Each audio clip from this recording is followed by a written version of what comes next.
आज हम बात करने वाले हैं अवयवों पर संक्रियाओं की। हमने पिछले लेक्चर्स में पढ़ा है कि मैट्रिक्स क्या होती है, उसके बाद में मैट्रिक्स के प्रकार कितने हैं और आगे मैट्रिक्स का ट्रांसपोज करना, और उसके बेस पर भी आपने दो प्रकार पढ़े थे, सममित और विषम सममित अवयव। और बाद में हमने प्रश्नावली 3.1 के कुछ सवाल किए थे और लगभग सवाल मैंने आपको करने के लिए छोड़े थे। मुझे आशा है कि आपने वो सभी सवाल लगभग कर लिए होंगे और साथ में एग्जाम्पल्स भी करते रहिए कि ये भी इजी होते हैं, इस फील्ड में कोई मुश्किल नहीं होंगे। तो आज हम चर्चा शुरू करने वाले हैं अवयवों पर संक्रियाओं की, कि मैट्रिक्स में संक्रियाएं किस प्रकार से ऑपरेट होती हैं। जैसा कि आप सब जानते ही हैं कि गणित में मूलभूत 4 संक्रियाएं होती हैं, है ना। संक्रिया का अर्थ क्या है? संक्रिया का मतलब होता है नियमानुसार क्रिया। नियमानुसार क्रिया को हम बोलते हैं संक्रिया। और गणित में मूलभूत 4 संक्रिया होती है। जैसे आपने पढ़ा है फिजिक्स में मूलभूत 7 मात्रक होते हैं, है ना। आपने पढ़ा 11वीं क्लास में कि 7 मात्रक मूलभूत होते हैं और इन 7 के बेस पर बनते हैं जो बाकी, उनको बोलते हैं व्युत्पन्न मात्रक। अब ठीक इसी प्रकार मैथ्स में भी संक्रियाओं की अगर हम बात करें तो मूलभूत 4 संक्रिया होती है, जिनके नाम आप जानते ही हैं, प्लस, माइनस, गुणा, भाग। ये 4 ही मूलभूत नियम है जो संख्याओं में लग करके नियमानुसार क्रिया करवा देते हैं। अब इन 4 संक्रियाओं के बेस पर अनंत प्रकार की व्युत्पन्न संक्रियाएं बन सकती हैं। इसका मतलब संक्रियाओं का क्षेत्र अनंत प्रकार का है, लेकिन हम यहां पर इन मूलभूत संक्रियाओं की बात करेंगे। एक एग्जांपल दे दूं मैं इसका व्युत्पन्न का। जैसे मान लो अगर मैं ऐसे कहूं कि 2 संख्याएं a और b है और इनके बीच में कोई एक संक्रिया स्टार हम ऑपरेट कर रहे हैं, तो यहाँ पर स्टार संक्रिया है जो कि प्लस माइनस गुणा भाग में से कोई नहीं है, मतलब व्युत्पन्न संक्रिया है ये। और यदि इस a स्टार b का मान मैं इस प्रकार से डिफाइन करूं कि मान लो इसका उत्तर यह आना चाहिए a plus b minus A B, तो ये हुआ ना एक नियम। a और b के बीच में संक्रिया स्टार एक ऐसा नियम है जो कहता है कि आप पहले संख्याओं को जोड़ेंगे और बाद में उस योग में से संख्याओं का गुणा घटा देंगे। ये एक नियम बन गया ना। तो इसका मतलब अब ये नियम बन रहा है तो कह सकते हैं कि स्टार एक संक्रिया कहलाएगी। और ये संक्रिया यहाँ पर व्युत्पन्न संक्रिया है, मूलभूत नहीं है। मूलभूत के माध्यम से बनी है व्युत्पन्न, ठीक है। तो संक्रिया की जो बेसिक अवधारणा है वो यही है कि जो संख्याओं के या गणितीय निकायों के बीच में लग करके उसमें क्रिया उत्पन्न कर दे और एक नया परिणाम प्रदान कर दे। तो यहाँ पर जैसे एग्जांपल में हम संख्या ले लेते हैं, मान लीजिए a का मान 5 होता है ना और b का मान 4 होता, तो आप जानते हैं कि 5 स्टार 4 बराबर में ये आएगा 5 प्लस 4 माइनस 5 गुणा 4, और 5 प्लस 4 का मतलब 9 और माइनस 20, तो इसका मान माइनस का 11 आ गया। तो यहाँ पर हम कह सकते हैं कि संक्रिया स्टार अगर 5 और 4 के बीच में लगती है तो इसका उत्तर माइनस का 11 आता है, ठीक है। तो ये एक स्पेशल केस है स्टार के अंतर्गत। तो आप समझ रहे हैं मेरी बात को? सिंपल सी बात है कि अगर मैट्रिक्स में संक्रियाओं की बात करें तो संक्रियाओं की यहाँ पर अनंत प्रकार की चर्चा हो सकती है, पर हम यहाँ पर अब हमारे जो सिलेबस में है उसमें मूलभूत संक्रियाएं ही मात्र है। मतलब हम बात करने वाले हैं मैट्रिक्स का योग किस प्रकार किया जाएगा, घटाव कैसे करेंगे, गुणा कैसे करेंगे और भाग भी कैसे कर सकते हैं। इन हम चारों की अपने स्तर पर बात करने वाले हैं, ठीक है। तो हम शुरुआत करते हैं सबसे पहले मैट्रिक्स एडिशन की, कि मैट्रिक्स को हम किस प्रकार से जोड़ सकते हैं। जरा ध्यान दें, संक्रियाओं के अंतर्गत 1 नंबर संक्रिया है मैट्रिक्स या फिर अवयवों का योग, ठीक है, अवयवों का योग, मतलब कि एडिशन ऑफ मैट्रिसेस। हाँ, अब ध्यान दें। अब मैट्रिक्स में हमने शुरू में सीखा है कि मैट्रिक्स कोई संख्या तो है नहीं, या मैट्रिक्स का कोई मान भी नहीं होता ताकि उनका योग सीधा कर दें, ऐसा पॉसिबल नहीं है।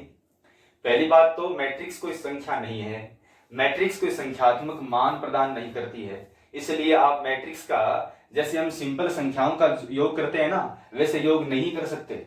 जैसे मान लो 2 मैट्रिक्स आपको a और b दे दी जाए और आपसे पूछे कि a प्लस b का मान बताओ क्या होगा, तो वो सीधा मान निकालना मेरे हिसाब से सही नहीं है। पहले इसमें कुछ प्रतिबंध होते हैं, वो हम देख लेते हैं कि प्रतिबंध क्या है, उसके बाद में योग कर सकते हैं।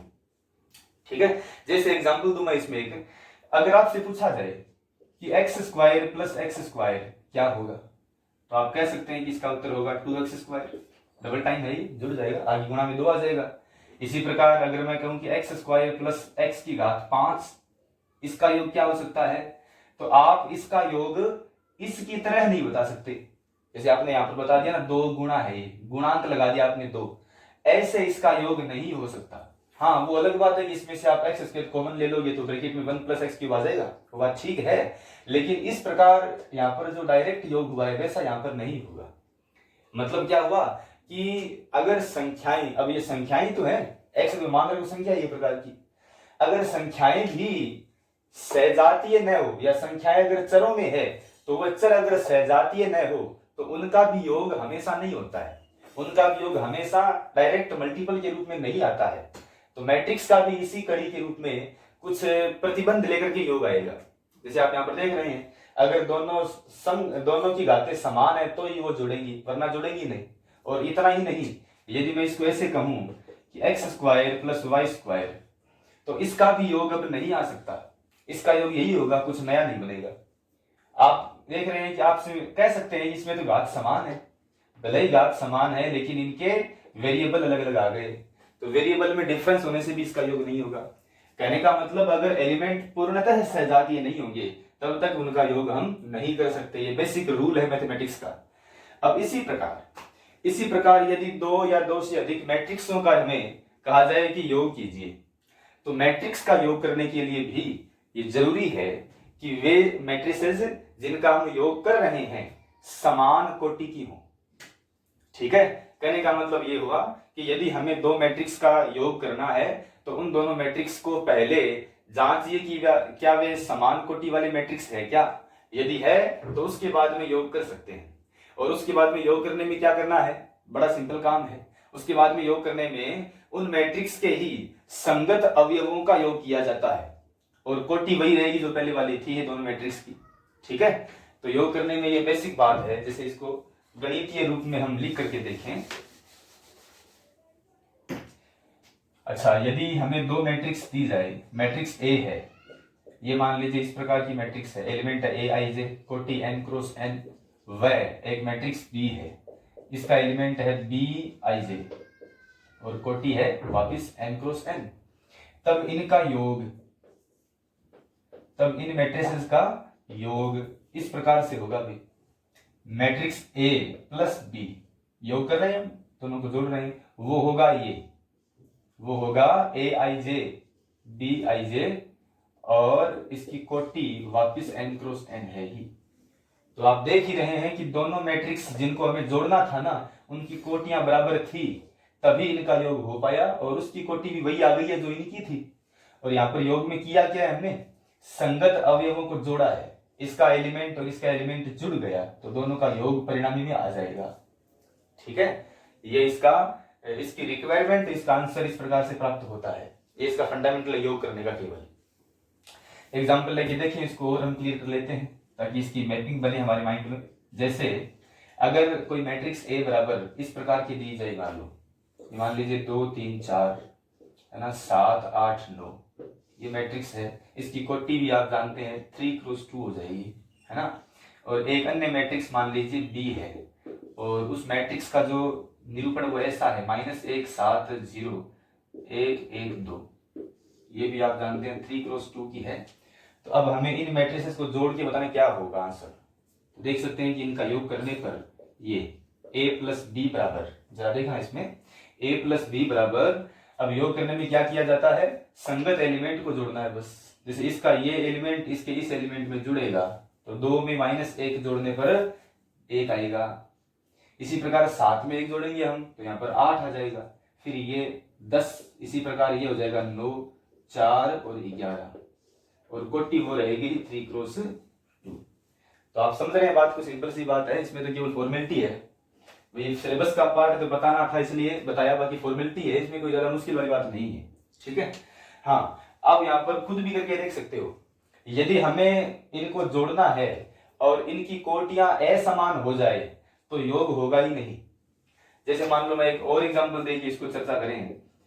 सपोज एक मैट्रिक्स है 2 3 4 5 6 7, ठीक है, और एक अन्य मैट्रिक्स है बी, वो सिर्फ यही है -1 4 2 0।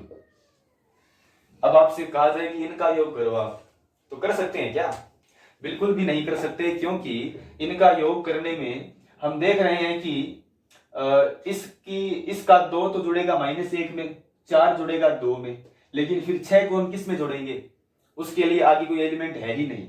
आप ये नहीं कह सकते कि आगे 0 खुद लगा दो, ये करना सही नहीं है, क्योंकि ये एक अरेंजमेंट है, इसमें हम खुद से कुछ नहीं कर सकते। वो एलिमेंट है ना, वो पहले से दिए ही होते हैं हमेशा। तो अगर ऐसा है तो आप जानते हैं कि 6 और 7 के लिए आगे एलिमेंट कोई है ही नहीं जिनको हम जोड़ पाए इनमें। इसका मतलब ये योग अधूरा है, ठीक है। तो हम ये समझ रहे हैं अच्छे से कि मैट्रिक्स का योग करने के लिए उन मैट्रिक्स का समान कोटि की होना आवश्यक है, अगर नहीं है तो योगफल परिभाषित ही नहीं होगा, ठीक है। हाँ, अब आगे हम मैट्रिक्स योगफल के कुछ गुणधर्मों की बात करते हैं। इसमें कुछ गुणधर्म होते हैं मैट्रिक्स योगफल के, इसकी हम चर्चा करें। जरा इसको भी साथ में देख लें हम।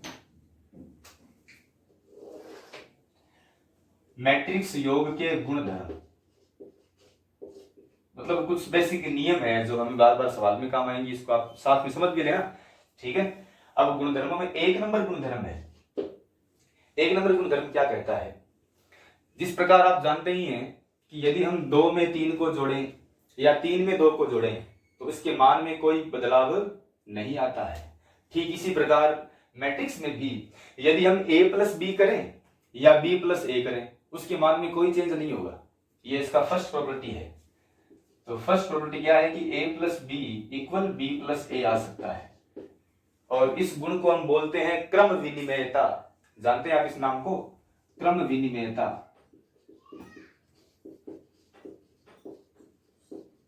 ठीक है। उसके बाद में 2 नंबर गुणधर्म है कि यदि हम 2 मैट्रिक्स A और B इनको जोड़ दें और बाद में इनको जोड़ने के बाद में इसमें एक अन्य मैट्रिक्स और जोड़ दें C, तो इसका जो मान है ना वह मान इस प्रकार के योग के बराबर ही आएगा। यहाँ पर केवल भेद है जोड़ने की शुरुआत करने का। यहाँ पर हमने शुरुआत की है A और B को पहले जोड़ने से और बाद में C जोड़ा गया है, और यहाँ पर शुरुआत करेंगे पहले B और C को जोड़ने से, लास्ट में A जोड़ेंगे हम। आप जानते हैं ना बोर्ड मास के नियम से B फॉर ब्रैकेट, तो पहले ब्रैकेट को शुरू करना चाहिए ना। तो यहाँ पर पहले ब्रैकेट में A B है, ये जोड़ा जाएगा पहले, और यहाँ पर पहले जोड़ना पड़ेगा B और C को और बाद में A को जोड़ना पड़ेगा। तो कहने का मतलब ये है कि आप चाहे ऐसे जोड़ो चाहे ऐसे जोड़ो, मान A प्लस बराबर ही आएगा, इक्वल का चिन्ह है ये, ठीक है। तो ये इसका सेकंड गुण है, इसको बोलते हैं हम साहचर्यता। ये नाम आपको याद होना चाहिए, साहचर्यता, एसोसिएटिविटी, ठीक है। उसके बाद में तीसरा गुण है जो कि सवाल के लिए काम का है। तीसरा गुण है योज्य तत्समक का अस्तित्व, ठीक है। तीसरा गुण ये है योज्य तत्समक का अस्तित्व, मतलब कि एग्जिस्टेंस ऑफ एडिटिव आइडेंटिटी, ठीक है। अब जरा देखें इसमें, अब इसके नाम से स्पष्ट है कि योज्य का मतलब योग संक्रिया की बात की जा रही है। तत्समक, तत्समक का मतलब होता है, अब इसको आप 2 भाग में तोड़ के देख लो शब्द को। तत्समक, तत् का मतलब वह और समक मतलब समान, या समक मतलब समानता को दिखाने का एक शब्द है ये, ठीक है। तो तत्समक का मतलब ये हुआ कि एक ऐसा अवयव होगा जो किसी अपने साथ वाले अवयव को उसी रूप में प्रदान कर देगा। एक बार मैं लिख दूं, बाद में इसको हम घटाएंगे इस शब्द को इसमें। जैसे मान लो मैं A मैट्रिक्स है, इस मैट्रिक्स में मैं क्या जोड़ूं ताकि वापिस तत्समक आ जाए, वापिस A ही आ जाए, बिल्कुल वैसा ही आ जाए, और इसको ऐसे लिख दे, उल्टा कर दें कि बाद में जोड़ दें इसमें। तो यहां पर आप जानते हैं कि 0 मैट्रिक्स आ सकती है मेरे हिसाब से।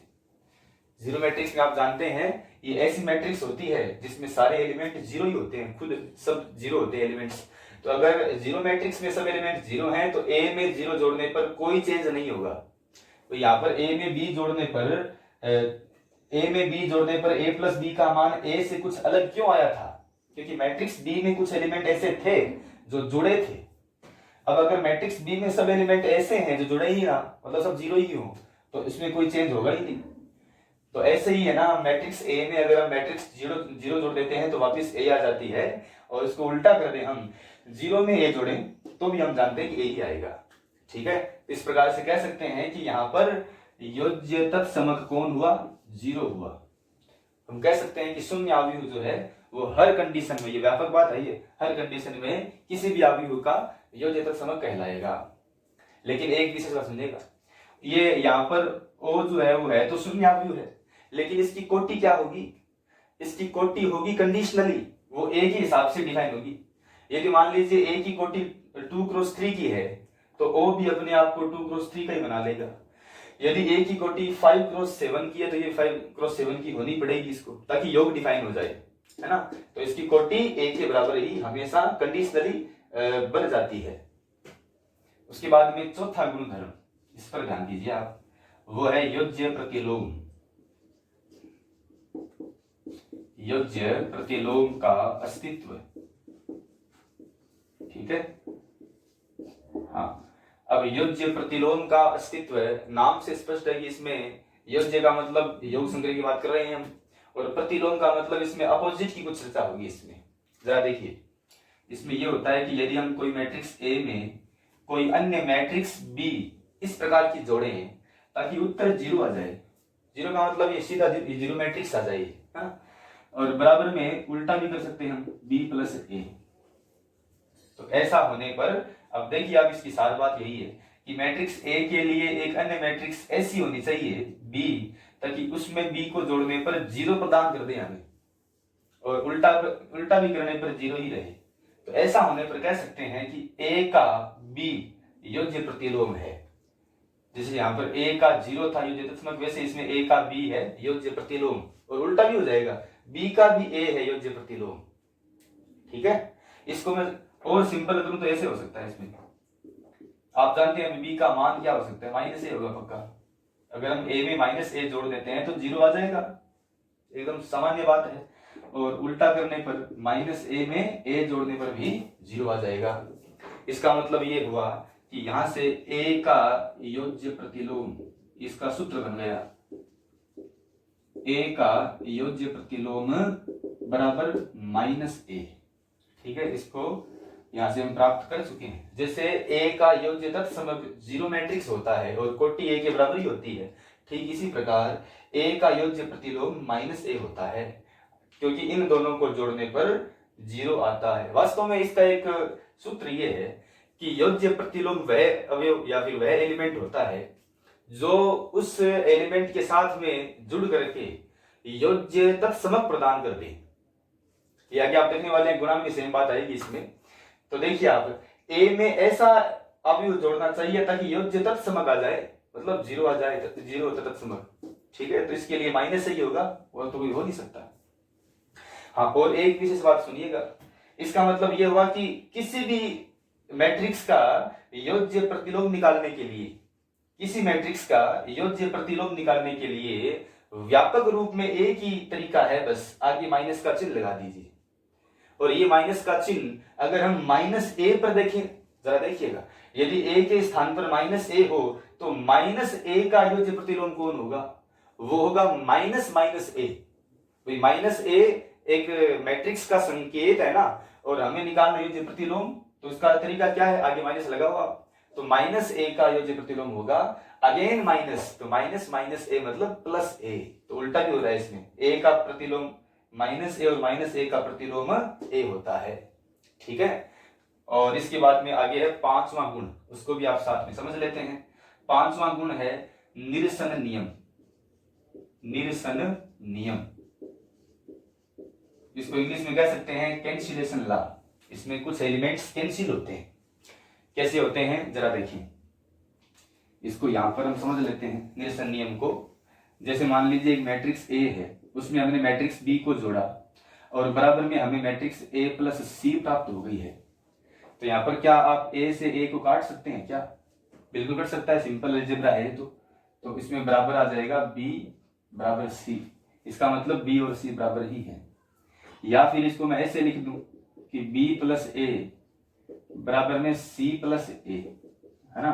तो इसका भी मतलब इसमें ए से कट सकता है, इसका भी मतलब क्या आएगा कि यहाँ पर बी बराबर सी है। ठीक है, अंतर है बस इसमें ए पहले से, यहाँ पर ए कटा है लेफ्ट साइड में और यहाँ पर ए कटा है राइट साइड में, इसलिए इनको नाम दिया गया है। लेफ्ट के लिए इसको बोला गया है वाम निरसन नियम और इसको नाम दिया गया है दक्षिण निरसन नियम। बाकी है तो निरसन नियम ही, क्योंकि इसमें निरस्त होने की क्रिया हो रही है, कैंसिलेशन इसमें हो, इसको बोलते हैं कैंसिलेशन लॉ। लेकिन लेफ्ट और राइट इसके दो भेद बन गए। ठीक है, तो मैट्रिक्स एडिशन का अर्थ क्या है और उसके बाद में इसके जो गुणधर्म है उसके 5 गुणधर्म हमने पढ़े हैं। इन बातों को आप एक बार ढंग से अपनी कॉपी में लिखने वाले हैं। ठीक है, और आगे हम बात करते हैं मैट्रिक्स के घटाव मतलब कि सब्ट्रैक्शन की, उस पर आए हम।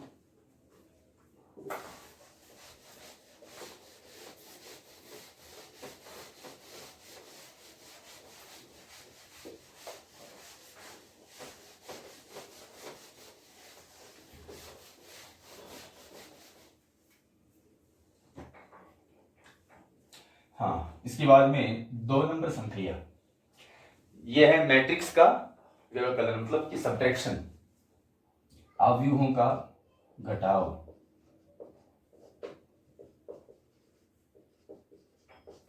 Subtraction of matrices. हाँ, अब घटाव में भी जैसे हमने योग में बात की थी कि रिक्वायरमेंट क्या है योग होने के लिए, और बाद में योग सिंपल सा था, बिल्कुल वैसी ही चीज यहाँ पर हम सीखने वाले हैं। घटाव में भी सेम बात है योग की तरह ही।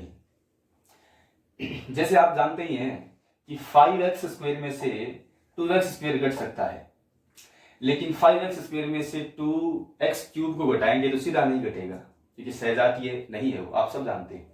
ठीक इसी प्रकार घटाव में भी सेम रिक्वायरमेंट होगी। यदि 2 मैट्रिक्स समान कोटि की नहीं है तो उनका घटाव भी नहीं हो सकता। घटाव के लिए आवश्यक है कि वे दोनों मैट्रिक्स समान कोटि की हों, ताकि घटाव सबका हो पाए, है ना, परिपूर्ण घटाव हो पाए। अच्छा, उसके बाद घटाव में करना क्या है, जैसे योग में क्या किया था हमने योग में एक ही बात की थी कि उन समान कोटि की मैट्रिक्स के संगत एलिमेंट्स को जोड़ा था और उत्तर में भी वही कोटि प्राप्त हुई जो दोनों की कोटि थी अलग अलग। सेम बात घटाव में काम आएगी। यदि 2 मैट्रिक्स समान कोटि की हैं तो उनका घटाव करने के लिए उनके संगत एलिमेंट्स को घटा दीजिए। और इसमें आप जानते हैं क्रम का महत्व है कि पहले ए है कि पहले बी है। योग में तो क्रम का महत्व नहीं था, जोड़ने में क्या आगे पीछे कोई दिक्कत नहीं है, लेकिन यहाँ पर आपको क्रम का ध्यान रखना पड़ेगा। पहले ए है तो ए के एलिमेंट पहले होंगे और बाद में बी के होंगे। ठीक है, या उल्टा करने पर पहले बी के बाद में ए के होंगे। तो हम इसको गणितीय भाषा में ऐसे कह सकते हैं, ध्यान देंगे। यदि 2 मैट्रिक्स ए है पहले, तो मान लीजिए इसको ए आई जे, है ना, कोटि है m क्रॉस n, तथा मैट्रिक्स बी बराबर ये है बी आई जे और कोटि है ये n क्रॉस n। यदि ये 2 मैट्रिक्स हो, है ना, तब इन मैट्रिक्स का व्यवकलन, तब इनका घटाव ये a माइनस बी बराबर में ये हो सकता है। करना क्या है, संगत एलिमेंट्स को घटाना है बस। तो a i j minus b i j और कोटि n क्रॉस n ही रह जाएगी। ठीक है, ये इसका अर्थ हुआ। अब एग्जांपल लेके देखिए हम, ताकि इसकी इमेज हमारे माइंड में क्लियर हो जाए। पहले जैसे माना जाए कि 2 अवयव a और b इस प्रकार के हैं। मान लीजिए अवयव a ये हैं 2 - 4 0 7 8 9। ठीक है, एक अवयव b ऐसा मान सकते हैं हम 4 5 6, है ना, 10 4 3। आप जानते हैं कि दोनों की कोटियां समान है, 2 क्रॉस 3 और 2 क्रॉस 3 ही है। इसका मतलब घटाव पॉसिबल है यहाँ पर। तब हम इनको घटाएंगे, ये a माइनस बी। तो a माइनस बी का यहाँ से आप जानते हैं, अब a माइनस बी में पहले a ही तो है, तो a में से b के एलिमेंट संगत रूप से घटाते जाओ। तो 2 - 4 मतलब -2, -4 -5 -9, ये -6 आएगा, है ना। 7 - 10 -3, ये आ जाएगा +4 और ये आ जाएगा 6 2 क्रॉस 3। ये इसमें a माइनस बी का मान आ गया। अच्छा, ऐसे आपसे पूछ ले b माइनस ए का मान, उल्टा करना है तो देख लेते हैं वो क्या आएगा। बी माइनस ए है ना। अब बी प्लस की है, ए माइनस की मैट्रिक्स होगी, तो बी में से ए घटा दीजिए, तो उल्टा करना है, 4 माइनस 2 2, 5 माइनस माइनस 4 तो प्लस का 9 हो जाएगा ना, ये 5 माइनस माइनस 4 प्लस का 9, ये 6 हो जाएगा। इसी प्रकार 10 माइनस 7 3 हो जाएगा, 4 माइनस 8 माइनस का 4 और ये माइनस का 6, ये भी मैट्रिक्स 2x3 की ही है। ठीक है, तो हम ये समझ रहे हैं कि a माइनस बी और b माइनस ए के मान इस प्रकार आ सकते हैं, और ये भी आपके सामने ही है कि दोनों के मान बराबर नहीं होंगे, कन्फर्म है ये। ठीक है, हाँ अब देखिएगा, अब इसमें मैट्रिक्स घटाव में जैसे हमने वहां पर गुणधर्म लिखे थे उतने तो इसमें नहीं लिखने वाले, पर इसमें कुछ खास बातें लिख लेते हैं, जैसे नोट्स में लिख सकते हैं इसको, इन बातों को हम। जैसे पहली खास बात यह है कि मैट्रिक्स में घटाव करने पर कभी भी क्रम विनिमयता काम नहीं करती है। मतलब a माइनस बी का मान b माइनस ए के बराबर जनरली नहीं, ये बात जनरली है, वैसे सामान्यतः ये नहीं होता है, कभी हो जाए तो वो अलग बात है, लेकिन सामान्यतः ये बात नहीं होगी। ठीक है, और कब होगी जरा ये जांच लीजिए, ये इक्वल का चिन्ह कब कब होगा घटाव में, ये केवल दो कंडीशन में होगा। एक तो जब मैट्रिक्स ए और मैट्रिक्स बी दोनों बराबर ही हो, दोनों के मान बराबर बराबर हो जाए तो घटाव में 0 आएगा दोनों तरफ, इसमें कोई दिक्कत ही नहीं है।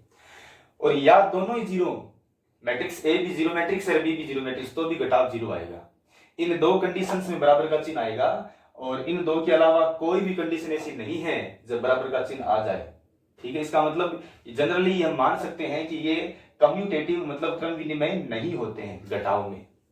ठीक है, इसी प्रकार हम ये भी कह सकते हैं साहचर्यता वो भी इसमें नहीं होती है। जैसे मान लो मैं इसमें से कहूं कि a माइनस बी माइनस सी, तो पहले मैंने ब्रैकेट लगाया यहां पर, ये बराबर नहीं होगा a माइनस बी माइनस सी की, क्योंकि यहां पर आप जानते हैं ये बराबर क्यों नहीं होगा, क्योंकि इसका हल निकाल लो आप, इसका रीजन ये है, इसका हल ये आएगा a minus B bracket close बंद कर दिया, ब्रैकेट बाहर हल लेकर, और बाद में माइनस सी कर दिया इसको हमने। अच्छा इधर देखो जरा, इधर a, अब माइनस का चिन्ह पूरे ब्रैकेट पर आ रहा है तो दोनों से गुणा करना चाहिए माइनस को, तो यहाँ पर माइनस का b होगा और माइनस माइनस प्लस का c हो जाएगा, जो कि बिल्कुल नॉट इक्वल की कंडीशन है। यहाँ पर ये दोनों बराबर नहीं है, देख रहे हैं ना आप, यहाँ पर ये प्लस का चिन्ह था यहाँ पर, तो ये बराबर नहीं है। इसका मतलब ये हमेशा ये बात लागू नहीं होगी, ये भी बात लागू हमेशा नहीं है, इसका मतलब ये जनरली बात है, ये कभी हो जाए इसका मतलब रूल फेल नहीं हुआ है, ये बात जनरली कही जा रही है। ठीक है, और आगे वाले जो योज्य तत्समक और प्रतिलोम वो इसमें नहीं होते हैं, इसलिए इसको हम जांच नहीं रहे हैं, इतना ही है इसमें। ठीक है, तो हमने अवयवों का घटाव कब होगा और घटाव में क्या करना है और कैसे किया जाएगा इसकी हमने बात की, और बेसिक 2-3 बातें यहाँ पर नोट के रूप में की है। ठीक है, अब आगे हम बात करते हैं अवयवों की संक्रियाओं की कड़ी में 3 नंबर जो कि गुणा है। योग और घटाव हमने सीखा है, अब आगे गुणा की बात करें हम, मैट्रिक्स का गुणन किस प्रकार से किया जाएगा, और यही इसमें ज्यादा महत्वपूर्ण होगा। मैट्रिक्स का योग और घटाव तो एकदम सामान्य सा था, हर विद्यार्थी इसको एक बार सुन के भी समझ लेगा, लेकिन मैट्रिक्स का जो गुणा है वो थोड़ा सा दिक्कत करेगा पहली बार में, आगे दिक्कत नहीं होती, पहली बार इसको आप समझें अच्छे से। जरा देखें, अब 3 नंबर ऑपरेशन अवयवों का गुणन,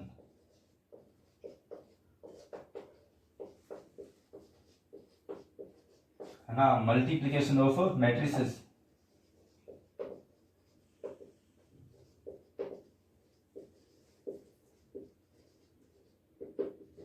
अच्छा, अब अवयवों का जो गुणा है वो कितने प्रकार का होता है और कैसे होता है, इसको एक बार पहले सुन ले। देखो, जैसे योग और घटाव सिंपल सा था, बस मैट्रिक्स का योग कैसे होगा घटाव ये पूछा जा रहा था, लेकिन गुणा में उतना एक सिंपल कंडीशन नहीं है। गुणा करने में 2 भाग है इसके, मैट्रिक्स का गुणन 2 प्रकार का होता है। कौन कौन से 2 प्रकार हैं? एक तो प्रकार ये कि हम मैट्रिक्स को कोई संख्या से गुणा कर सकते हैं। आपको मान लो मैट्रिक्स ए दे रखी है, उसको हमें मान लो 5 से गुणा करने को बोला जाए तो ये गुणा हो सकता है, पॉसिबल है।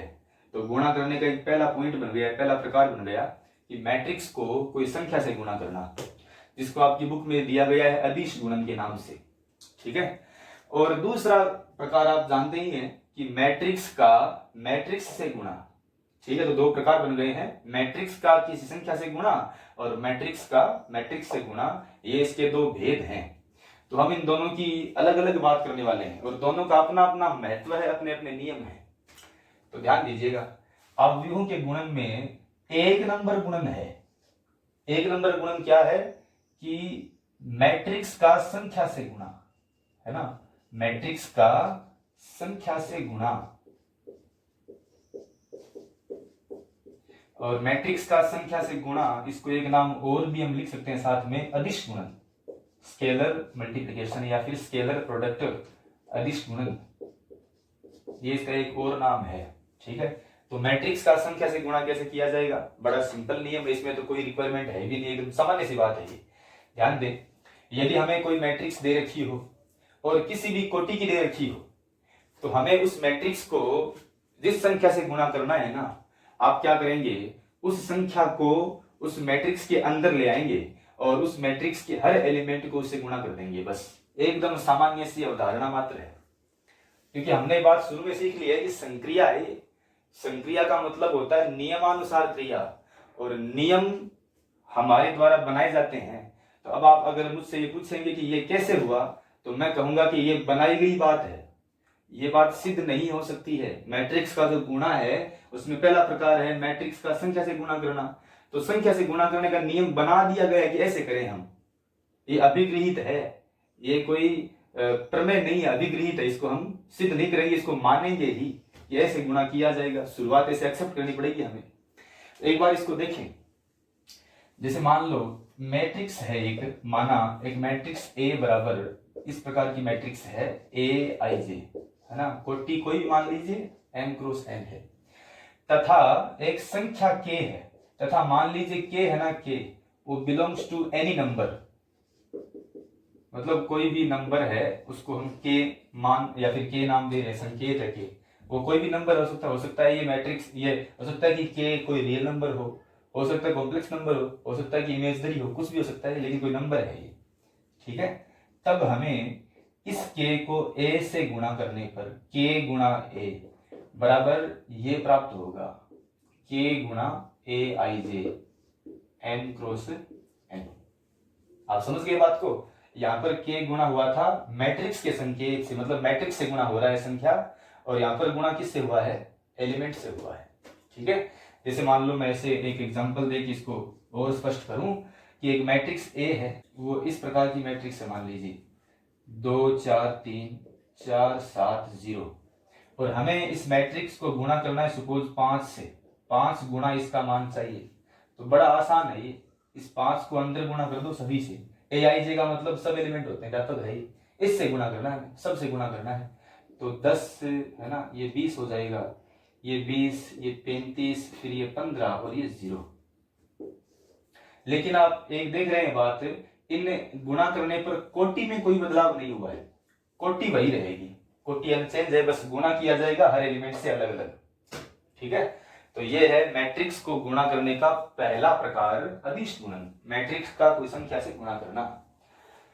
अब दूसरा प्रकार करने से पहले हम एक सवाल करते हैं आपकी बुक से लेकर के, जो इन योग घटाव और गुणा के बेस पर हो, बाद में आगे बढ़ेंगे हम। ठीक है,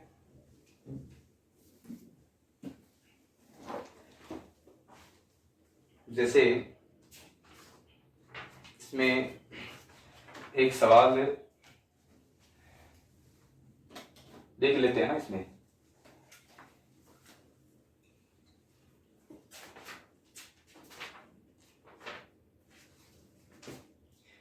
हाँ ये देख लेते हैं, एग्जाम्पल नंबर 6, पेज नंबर 56 पे आइए, एग्जाम्पल नंबर 6, इसको हम सॉल्व कर लेते हैं। इसमें ये बातें यूज हो रही जो आपने सीखी है अभी अभी।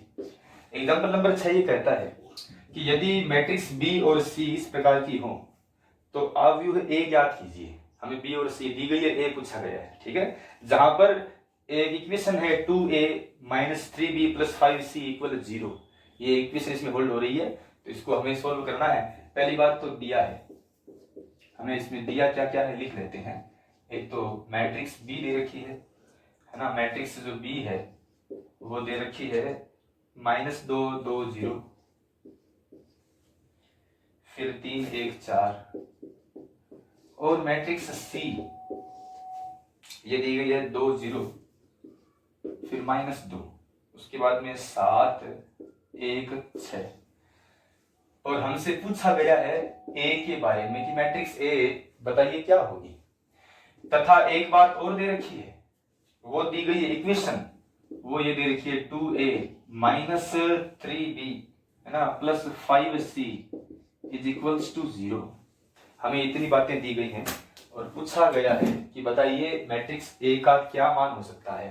तो इसके लिए आप जानते ही हैं कि इस मैट्रिक्स को पहले इस इक्वेशन को सोल्व किया जाए, बाद में देखते हैं कि पक्षांतरण करने के बाद में ए के स्थान पर क्या बचता है। ठीक है, ऐसे कर सकते हैं इसको हम, या फिर आप इसमें काम कर सकते हैं कि इस इक्वेशन में देख लें कि हमें ए का मान निकालने के लिए किन किन के मान चाहिए। हमें 3b का मान चाहिए, 5c का मान चाहिए, और बाद में इसका बेटा में 2 करना है। कैसे कर लो बोले, हमें तो केवल इसको मतलब बीजगणितीय नियम से सोल्व करना है, सीधी सी बात है। ठीक है, पहले इसको सोल्व कर लेते हैं, एक बार देखिएगा। यहां से आप जानते हैं कि पक्षांतरण करने से 2a का मान निकाल लो, वो होगा। अब आप जानते हैं कि 3b इधर प्लस की हो जाएगी, मैट्रिक्स पूरी की पूरी 3b प्लस और 5c माइनस, ये जीरो मैट्रिक्स थी ना तो हट जाएगी ये जीरो मैट्रिक्स, इसमें कोई योग घटा होता नहीं जीरो का, वो हट सकता है पूरा का पूरा मान। और हमें लास्ट में चाहिए a का मान, तो वो होगा 1/2 गुणा, फिर ब्रैकेट में यही है 3b माइनस 5c। मतलब कुल मिलाकर के आपको इसका मान निकालना है, बाद में इसका 1/2 करने से a का मान आ जाएगा। एकदम आसान सा काम है, इसको इक्वेशन नंबर स्टार मान के चलते हैं हम। आगे देखिएगा, अब हमें सबसे पहले क्या करना है, 3b माइनस 5c को निकालना चाहिए, तो निकालते हैं। देखेंगे आप, पहले तो b है, इस b के माध्यम से निकाल लीजिए 3b का मान, है ना। तो यहां से आप जानते हैं ना 3b का मान क्या होगा, आप इसको शॉर्ट में देख लीजिए। 3b का मतलब b के हर एलिमेंट को 3 से गुणा करना है, इस नियम से करना है गुणा सीधा से। तो ये हो जाएगा यहाँ पर माइनस का 6 6 0, फिर ये 9 3 और 12, ये बन गया 3b। आगे निकालना है 5c, तो 5c के लिए मैट्रिक्स c को 5 से गुणा कर दीजिए, तो ये बनेगा 10, है ना, 0 माइनस का 10, फिर बनेगा 7 × 5 35, 5 और 30, ये बन गया है 5c। और हमें चाहिए 3b माइनस 5c, तो माइनस कर देना चाहिए। अब हमें 3b माइनस 5c का मान निकालने के लिए इस 3b वाले मान में से 5c का मान घटा दो, तो -6 - 10 मतलब माइनस का 16। इसके बाद में 6 - 0, ये 6 ही आ जाएगा, ये 0 नहीं आएगा, सॉरी। इसके बाद में 0 - 10 मतलब प्लस का 10 आएगा, ठीक है। फिर 9 - 35 मतलब कि माइनस के 26 आ जाएगा, और यहाँ पर 3 - 5 माइनस का 2, और ये हो जाएगा माइनस के 18। कोटि वो है ही 2 × 3 है, ठीक है। अच्छा, अब हमें चाहिए ए मैट्रिक्स, तो उसके लिए इसमें रखो मान।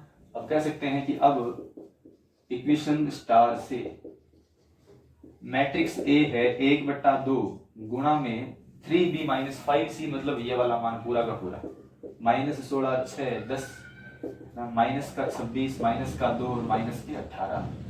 अब हमें 1/2 को, अब ये भी है तो गुणा में 1/2, तो 1/2 को अंदर गुणा करना है, मतलब इन शॉर्ट सब में 2 का भाग देना है हमें।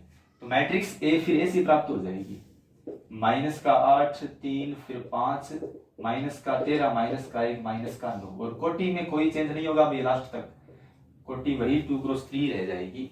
ये मैट्रिक्स ए का मान आ गया, ठीक है। तो ये एकदम सिंपल तरीका है, बस सामान्य सी अवधारणाएं हैं। हमें ध्यान ये रखना है कि मैट्रिक्स में ये बातें किस प्रकार लगती है विद रीजन, है ना। बाकी ये बात एकदम सिंपल सी है, सिंपल गणनाएं मात्र थी, ठीक है। तो ये मैट्रिक्स गुणा का पहला प्रकार क्लियर हुआ, मैट्रिक्स का कोई संख्या से गुणा करना। अब हम आगे बात करते हैं जो कि मोस्ट इंपोर्टेंट है, मैट्रिक्स का मैट्रिक्स से गुणा करना, और उस कंडीशन में रिक्वायरमेंट क्या होगी, उस कंडीशन में गुणा करने के बाद में क्या रिजल्ट प्राप्त होगा, और गुणा किस किस प्रकार से हो सकता है। मतलब संक्रिया का मतलब होता है नियमानुसार क्रिया, तो उसमें नियम क्या है, इन सब की बात हम एक बार डिटेल से करना चाहिए। जरा देखिएगा, तो फर्स्ट के बाद में हम बात कर रहे हैं सेकंड। सेकंड है मैट्रिक्स का मैट्रिक्स से गुणा। मैट्रिक्स का मैट्रिक्स से गुणा, ठीक है। तो मैट्रिक्स मल्टीप्लाई बाय मैट्रिक्स, जरा ध्यान दें। अब सबसे पहले तो सुन लें आप, मैट्रिक्स का मैट्रिक्स से गुणा करना है ना, इसमें पहले से एक नियम बना दिया गया है, और वो नियम बनाया गया है, वो नियम ये है। नियम क्या है कि पंक्ति का स्तंभ से गुणा, ठीक है ना, पंक्ति का स्तंभ से गुणा।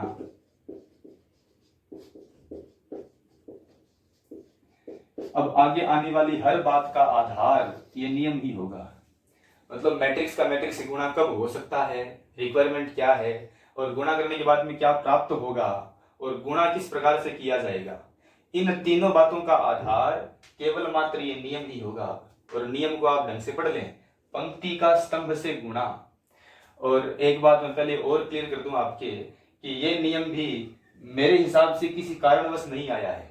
ये नियम या कारण बनाए तो भी यही कारण हो सकता है कि दो मैट्रिक्स गुणा करने में है ना, उन दोनों मैट्रिक्स का हर एलिमेंट आपस में गुणा हो जाए, इस बात को ध्यान में रखते हुए यह नियम बनाया गया है। बाकी इस नियम का कोई ज्यादा बहुत बड़ा लॉजिक मेरे ध्यान में नहीं आया है। एक सिंपल सी मतलब कसरत मात्र है ये, संख्याओं के साथ की गई, ठीक है।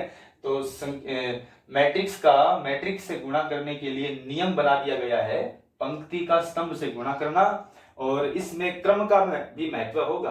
पहले पंक्ति का नाम है ना, इसका मतलब पहले वाले मैट्रिक्स में पंक्तियां ही होंगी, गुणा करने में काम आएंगी, और आगे वाले मैट्रिक्स में काम आएंगे स्तंभ, ठीक है। जरा देखिए, अब इसमें गुणा करने की रिक्वायरमेंट क्या है, जरा देखेंगे आप। जैसे मान लो दो मैट्रिक्स दे रखी है हमें, मान लीजिए मैट्रिक्स है ये, सपोज मैट्रिक्स ए है ना, और इसके गुणा में एक अन्य मैट्रिक्स है, मान लीजिए मैट्रिक्स बी है। और यदि ये माना जाए कि इन मैट्रिसेस को गुणा करने के बाद में इसका जो उत्तर आ रहा है वो ये आ रहा है, मैट्रिक्स सी, ठीक है।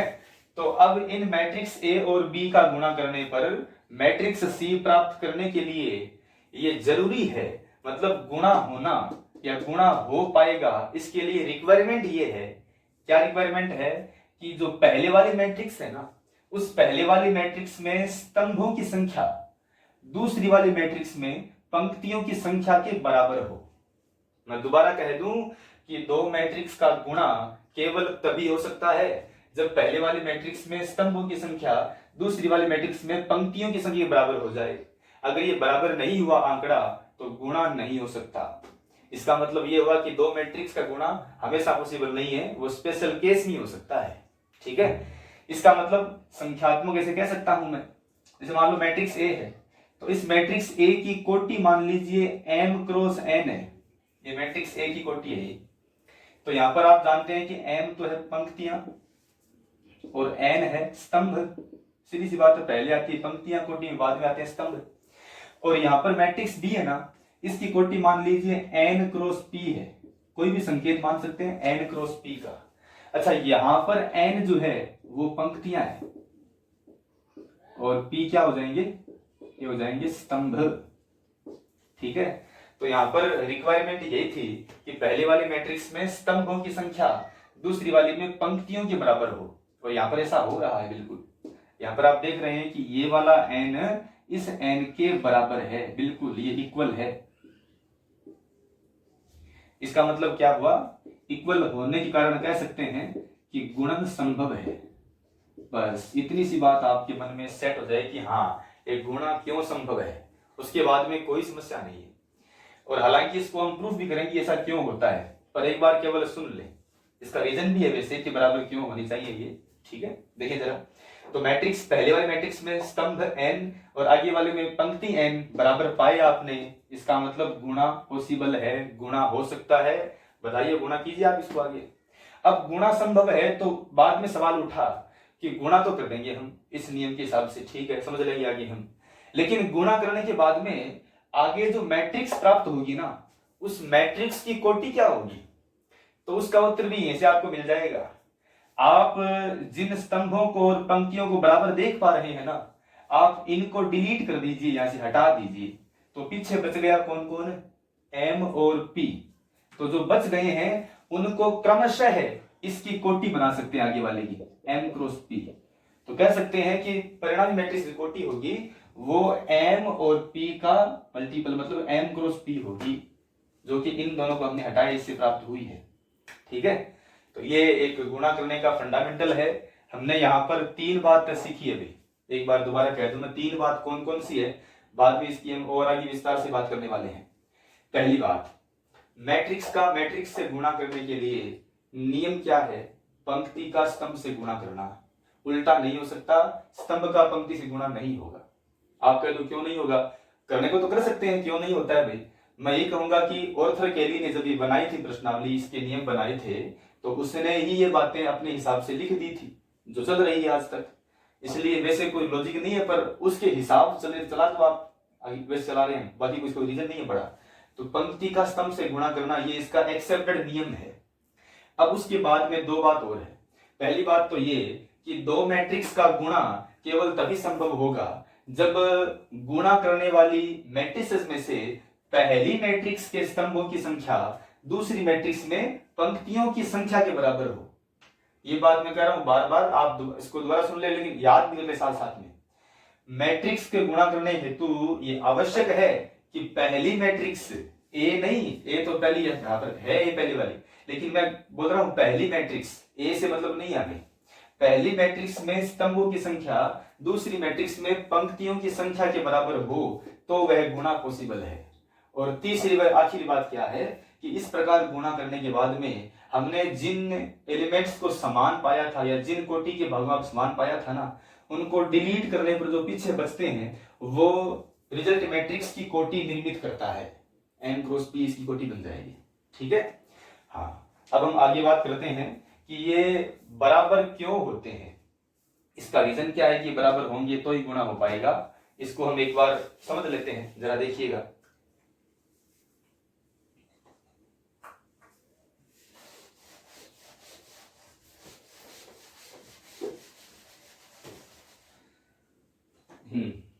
अब एक बार इसको एक एग्जांपल के रूप में समझने का प्रयास करिए आप।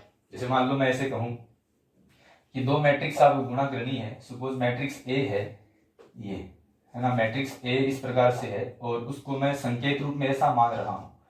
मान लीजिए इस मैट्रिक्स ए में 3 पंक्तियां हैं, ठीक है, और इस मैट्रिक्स में 4 स्तंभ मान सकते हैं एक बार, ये 3 पंक्तियां और ये 4 स्तंभ। तो कुल मिलाकर के इसमें ये हो जाएंगे, आप देख ही रहे होंगे इस प्रकार से, इसमें जो है 12 एलिमेंट हो जाएंगे। ठीक है, और अब हमें इसे गुणा करना है, एक अन्य मैट्रिक्स है बी, इससे गुणा करना है।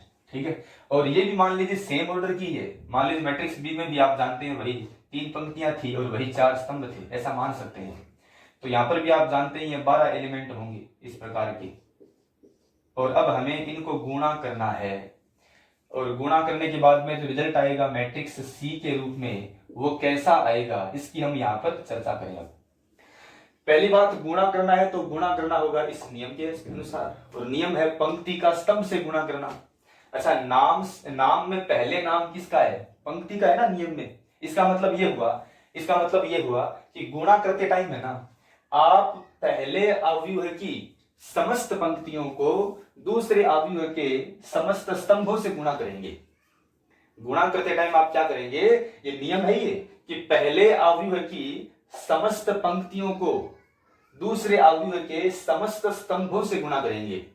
इसका मतलब ये हुआ कि गुणा करते टाइम भूल करके भी हमें पहले अवयव का एक भी स्तंभ नहीं लेना है। गुणा करते टाइम हमें हमेशा पहले अवयव की सभी पंक्तियां लेनी है, और सभी पंक्तियों में कोई छूटनी नहीं चाहिए, सब आनी चाहिए, और स्तंभ एक भी नहीं आना चाहिए। इसी प्रकार अगले अवयव में सभी स्तंभ आने चाहिए और एक भी पंक्ति नहीं आनी चाहिए। ये इसका रूल है जो बनाया गया है। ठीक है, अब इस नियम को यहाँ पर ऑपरेट करके देखो आप, क्या गुणा हो सकता है, क्या यह गुणा कब कब हो सकता है, जरा देखिए। इसमें हम क्या करेंगे, हम गुणा करते टाइम पहले अवयव की ये वाली पंक्ति है ना, ये वाली पंक्ति, इस पंक्ति को लेंगे। देख रहे हैं आप, इस पंक्ति पहली पंक्ति है R1, और हम क्या करेंगे, इस पहली पंक्ति को इस अवयव के पहले स्तंभ से गुणा करेंगे। या फिर आप कोई भी ले लो पंक्ति, कोई भी स्तंभ, की बात है, समझना आपको तो अच्छे से। हम क्या करेंगे, पहले अवयव की पहली पंक्ति को पहले अवयव के पहले स्तंभ से गुणा करना चाहते हैं। तो गुणा करना कैसे होगा, वो ऐसे होता है, देखो हम क्या करेंगे, पहली पंक्ति को ऐसे उठाएंगे और उसको एज इट इज पहले स्तंभ पर रख देंगे, ऐसे उठाएंगे, ऐसे रख देंगे। तो इसको उठा के रखने पर क्या होगा, संगत एलिमेंट गुणा होते जाएंगे। जैसे मान लो मैंने इसको उठा के ऐसे रखा, तो ये एलिमेंट इससे गुणा होना चाहिए, ये एलिमेंट दूसरा एलिमेंट इसके दूसरे से गुणा होना चाहिए, इसका तीसरा एलिमेंट इसके तीसरे गुणा होना चाहिए। लेकिन ये चौथा एलिमेंट किससे गुणा होगा, ये बच गया इसमें। अब या तो आप इस चौथे एलिमेंट को हटा ही दो तो गुणा कर सकते हैं, कोई समस्या नहीं है, तो या इसमें एक चौथा एलिमेंट और ले आओ। ये इम्बैलेंस क्रिएट क्यों हुई, या इसका इलाज वास्तव में किस विधि से हो सकता है, जरा सोचो अच्छे से। एक ये बात आपकी समझ में आ रही है क्या, कि अगर किसी मैट्रिक्स में आप कोई पंक्ति उठाओ तो उस पंक्ति में है ना, उस पंक्ति में जितने एलिमेंट होते हैं, उस पंक्ति में जितने एलिमेंट्स होते हैं वो उस मैट्रिक्स के स्तंभों की संख्या होती है क्या, होती है ना। जैसे इस मैट्रिक्स की पहली पंक्ति है, या कोई पंक्ति उठाओ, एक ही बात है, तो आयत आ रही है, एक ही बात सब में होगी। तो किसी भी पंक्ति में आप देख लीजिए, किसी भी पंक्ति में जितने एलिमेंट होंगे ना, वो एलिमेंट उसके स्तंभों की संख्या ही होगी। इसी प्रकार यदि किसी मैट्रिक्स में कोई भी स्तंभ में जितने एलिमेंट हैं तो वो एलिमेंट उस मैट्रिक्स की पंक्तियों की संख्या होगी। सही बात बोली इसमें मैंने, ठीक है। तो जरा देख लो आप, यदि हमें इस पंक्ति को उठा करके इस स्तंभ पर रखना है और रखने पर कोई एलिमेंट छूटना नहीं चाहिए, तो क्या ये आवश्यक है, क्या ये आवश्यक है कि पहले मैट्रिक्स की पंक्तियों में जितने एलिमेंट हैं वो दूसरे मैट्रिक्स के स्तंभ में एलिमेंट के बराबर होने चाहिए। इसका मतलब ये हुआ कि प्रतिबंध ये बन गया। अब उसके बाद भूल जाओ आप, प्रतिबंध ये बन सकता है क्या, गुणा होने का प्रतिबंध। प्रतिबंध ये बन सकता है कि पहली मैट्रिक्स में नंबर ऑफ एलिमेंट्स इन रो, मतलब कि एक पंक्ति में नंबर ऑफ एलिमेंट, मतलब उसमें एलिमेंट संख्या कितनी है वो बराबर होनी चाहिए number of elements in column. ये तो आप बात स्वीकार कर रहे हैं, इसमें तो कोई समस्या ही नहीं है। आप यहाँ पर देख रहे हैं कि हाँ, ये गुणा होने के लिए इसकी पंक्ति में जितने एलिमेंट है उतने स्तंभ में होने चाहिए। अगर ये है तो ही तो गुणा होगा, वरना नहीं होगा। अब आप खुद समझ लीजिए, फर्स्ट अवयव में नंबर ऑफ एलिमेंट इन रो क्या है, ये इसके कॉलम की संख्या नहीं है क्या, बिल्कुल ये संख्या कॉलम की ही होती है। और सेकंड मैट्रिक्स में number of elements in column, ये क्या है, ये सेकंड मैट्रिक्स में पंक्तियों की संख्या है। इसका मतलब ये बात प्रूफ हुई कि दो मैट्रिक्स का मल्टीप्लाई होने के लिए ये आवश्यक हो जाता है कि पहली मैट्रिक्स में, इसको मैं दो प्रकार से बोल रहा हूं, ये आवश्यक हो जाता है कि पहली मैट्रिक्स में number of element in each row is equals to number of element in each column. या ऐसे भी कह सकते हैं इसको हम कि आवश्यक है कि पहली मैट्रिक्स में स्तंभों की संख्या दूसरी मैट्रिक्स में पंक्तियों की संख्या के बराबर हो। बात एक ही है, ठीक है। और इसका रिजल्ट आएगा n क्रॉस p, वो यहां से गुणा करके आप देख लो तो प्राप्त हो जाएगा वो, जो कि आगे हम गुणा कर लेंगे इस एग्जांपल लेके हम। अब क्या आप समझ पाए कि इसमें n और n बराबर होना आवश्यक क्यों है, एकदम आसान सी ही बात है। फिर भी अगर इसमें दिक्कत हो तो आप पूछना मुझसे कोई कॉल वगैरह करके, लेकिन आपको ये बात क्लियर करनी है अपने मन में, इसके बिना आगे बढ़ना नहीं है। एक बार इसको स्टॉप करके पूरा समझना है अच्छे से, ठीक है। तो हम आगे बढ़ते हैं, अब इसका सवाल लेके समझते हैं कि इसका जो है प्रैक्टिकल फॉर्म किस प्रकार से काम करता है। जरा देखिए,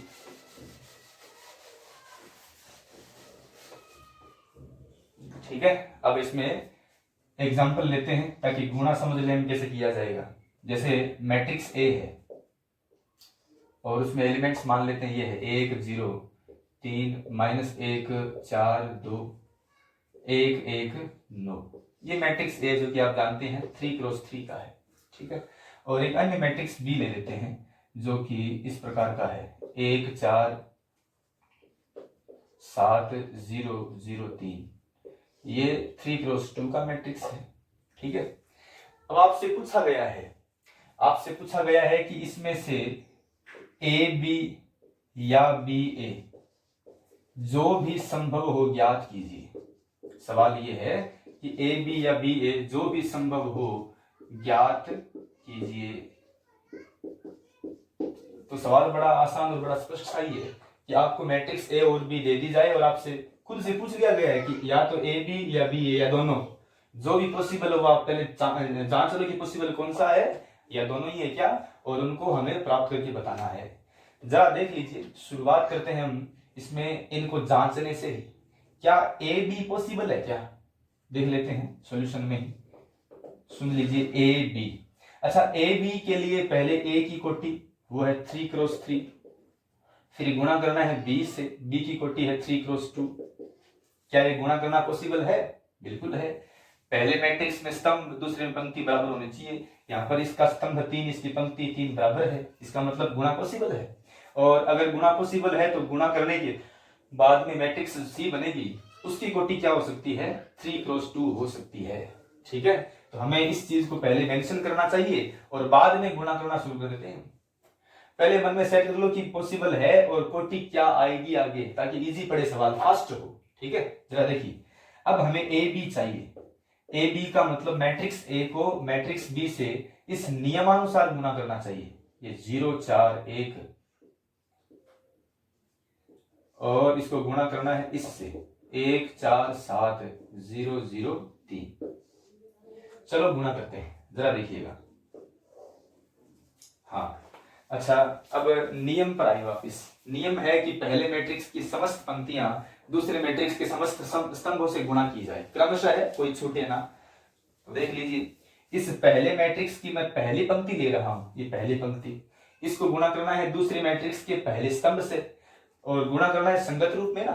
तो इसको ऐसे उठाओ और ऐसे रख दो, उल्टा नहीं करना है, ध्यान दीजिएगा। इसको ऐसे उठा के ऐसे नहीं करना है, इसको मतलब 3 1 से गुणा हो, ऐसा उल्टा काम नहीं करना है। पहला एलिमेंट इसका, आप खुद देख लीजिए ना, पंक्ति की शुरुआत यहां से होती है और स्तंभ की शुरुआत ऊपर से होती है, तो शुरुआत वाले शुरुआत से गुणा होनी चाहिए बस। ये इसका मतलब ट्रिक होगी इसको समझने की। तो इसको ऐसे उठाया, ऐसे रखा, तो इसको ऐसे उठा के रखने पर 1 जाएगा 1 पर, मतलब 1 से 1 गुणा होगा, समझ रहे बात को। फिर प्लस का चिन्ह आएगा, फिर 0 गुणा होगा 4 से, 0 गुणा 4 हो गया, है ना, ये 0 गुणा 4, फिर वापिस प्लस का चिन्ह आएगा, 3 गुणा 7 आ जाएगा। ठीक है, एकदम आसान सी बात है, कोई समस्या नहीं है इसमें।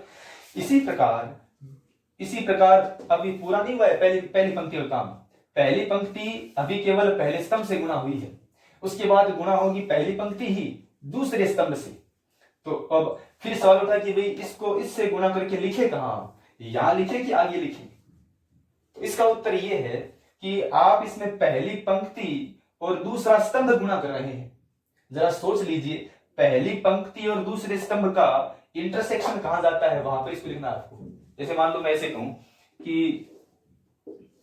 एक मैट्रिक्स में मान लीजिए ये 3 पंक्तियां हैं और ये 2 स्तंभ है, और आप कर क्या रहे हैं, पहली पंक्ति को दूसरे स्तंभ से गुणा कर रहे हैं। इसमें जांच लो आप, ये पहली पंक्ति और ये है दूसरा स्तंभ, इन दोनों का इंटरसेक्शन कहां है, यहां है। इसका मतलब इस एलिमेंट को यहां नहीं, यहां लिखना चाहिए, यहां। ये केवल ये ट्रिक है जांचने की, इसका रीजन बहुत बड़ा, मतलब ऐसा नहीं है कि क्या समझ में नहीं आ रहा है, सीधी सी बात है। ठीक है, तो पहली पंक्ति गुणा दूसरा स्तंभ, तो 1 गुणा 0, फिर 0 गुणा 0, फिर 3 गुणा 3 आ जाएगा। इसको मैं यहीं पर क्लोज कर रहा हूं। इसके बाद बारी है दूसरी पंक्ति की। पहले जरा सोच लीजिए, क्या पहली पंक्ति का काम पूरा हो गया? क्या तरीका ये जांचने का है कि क्या पहली पंक्ति आगे वाले मैट्रिक्स के सभी स्तंभों से गुणा हो गई? क्या हो गई, इसका मतलब इसका काम पूरा होगा। अब इसको मत छेड़ना उसमें। अब आगे है दूसरी पंक्ति, दूसरी पंक्ति गुणा पहला स्तंभ, ये आएगा -1 गुणा 1, है ना, फिर प्लस में है 4 गुणा 4 और 2 गुणा 7, फिर दूसरी पंक्ति और दूसरा स्तंभ, इसको लिखना है कहाँ, यहाँ पर। दूसरी पंक्ति और दूसरा स्तंभ ये आता है, तो ये हो जाएगा -1 गुणा 0, फिर 4 गुणा 0 और 2 गुणा 3। ठीक है, फिर बारी है तीसरी पंक्ति की। तो तीसरी पंक्ति पहला स्तंभ, ये 1 गुणा 1, 1 गुणा 4, फिर 9 गुणा 7, और यहाँ पर ये हो जाएगा 0 गुणा 1, 0 गुणा 1 और 3 गुणा 2। इस प्रकार से गुणा हो गया है, और लास्ट में इस गुणा का उत्तर लिखना है हमें। जरा देखेंगे, उत्तर लिखने के लिए इसको हमें जोड़ घटाव गुणा भाग करके छोटे से रूप में लिखना होगा बस। जैसे इसका उत्तर देख लो आप, 1 गुणा 1 1 होता है, ये 0 है, 21 और 1 22 हो गए, यहाँ पर आएगा 22। ठीक है, इसको जांच लीजिए, 0 0 9, ये आ जाएगा 9। इसी प्रकार -1 16 और ये 14 हो जाएंगे ना, ये तो 14 और ये 14 + 16 ये हो जाएंगे 30, 30 - 1 29 हो जाएंगे, तो 29। इसको जांच लो, 0 0 6, ये 6 आ गया। इसी प्रकार यहाँ पर देखेंगे 1 और 4 5, और ये है 9 × 7 63 और 5 68 हो जाएंगे। यहाँ ये है 9 × 3 27। इसकी कोटि कितनी है? 3 × 2 ही तो है, मतलब हमने सही लिखा था, बिल्कुल कोटि वही आएगी और गुणा पॉसिबल इस कंडीशन में होगा। ठीक है, तो ये गुणा करने का एक बेसिक तरीका था, इस प्रकार से गुणा किया जाएगा। इसमें दो बात आपको देखनी है कि गुणा होगा कि नहीं होगा, और होगा तो कोटि क्या प्रदान करेगा वो गुणा करने वाला। इस सवाल का आधा काम हो गया है, हमने ए बी को जांचा और प्राप्त किया। अब बात करनी है बी ए पर। पहले जांचते हैं कि बी ए पॉसिबल तो है क्या। जरा देख सकते हैं आप, इसमें बी ए को जांचे, हम यहीं पर देख लेते हैं। आप देख लीजिए, बी की कोटि 3 × 2 है ना, 3 × 2, और गुणा में ए, इसकी कोटि 3 × 3 ही है। तो क्या ये गुणा करना पॉसिबल है? क्या फर्स्ट मैट्रिक्स के स्तंभों की संख्या सेकंड मैट्रिक्स की पंक्ति बराबर है क्या? नहीं है, 2 का मान 3 के बराबर नहीं होता। इसका मतलब ये गुणा इम्पॉसिबल है, ये नहीं हो सकता।